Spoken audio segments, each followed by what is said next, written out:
ओम नमो भगवते वासुदेवाय। नमस्कार दर्शक बंधु, मु आपण माननकु मोर यूट्यूब चैनल आष्टधर्म प्रकाश को स्वागत करुछि। आसंतु देखिबा जून 2026 रे मिथुन राशि व्यक्ति मानकर समय किपरि रहिबो। मिथुन राशि अधिपति ग्रह बुध स्वस्थान रे मिथुन राशि अवस्थान करुछन्ति, तेणु स्वास्थ्य भल रहिबो, मन मध्य प्रफुल्ल रहिबो। आपणकर द्वितीय स्थान रे बृहस्पति अछन्ति। द्वितीय बृहस्पति शुभ अटंती एवं कर्कट राशि रे बृहस्पति उच्च अटंती। धन प्राप्ति दृष्टि अत्यंत शुभ समय रहिबो।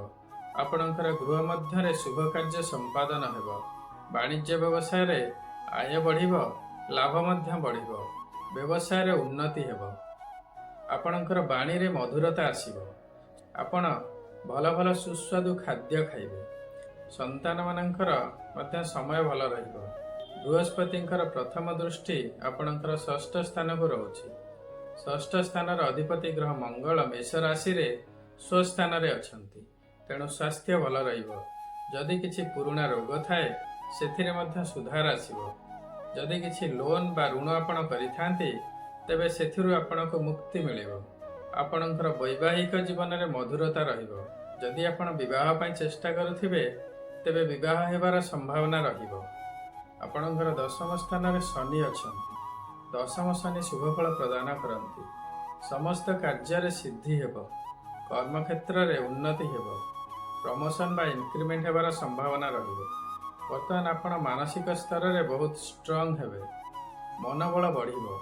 निजर कार्य पंथा को नै नूतन चिंताधारा बा आइडिया सृष्टि हेबो।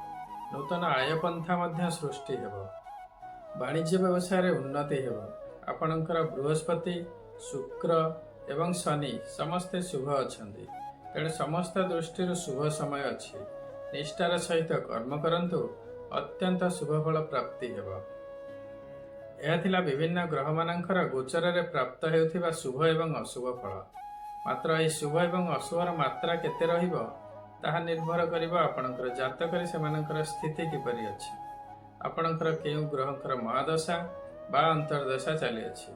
तेणु जदि आपणको लागुछि गोचर रे ग्रह मानकर स्थिति अनुसार आपणको रिजल्ट मिलु नाही, बा जदि आपणकर जातकर आपण प्रॉपर एनालिसिस करिवा को चाहुथांती तेबे वीडियो रे दिया जाइथिबा नंबर रे जोगाजोग करंतु।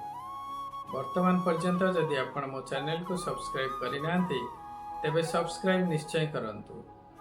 भिन्न भिन्न ग्रह मानकर गोचर रे चलन बा राशि परिवर्तन, ग्रह मानकर वक्री चलन, ग्रह मानकर शुभ एवं अशुभ योग इत्यादि विषय रे मो चैनल रे बहुत इनफॉर्मेटिव वीडियो अछि। ताको देखंतु एवं ए सबुर प्रभाव एवं प्रतिकार विषय रे जानंतु। आशा करूछि ए वीडियोटी आपनको निश्चय भल लागिथिबो। जदि भल लागिछि वीडियोटी को लाइक करंतु एवं शेयर करंतु। आपनकर मतामत कमेंट सेक्शन रे निश्चय देबे। सर्वे भवन्तु सुखिनः, सर्वे सन्तु निरामया, सर्वे भद्राणि पश्यन्तु, मा कश्चित् दुःखभाग् भवेत्। ओम नमः शिवाय। नमस्कार।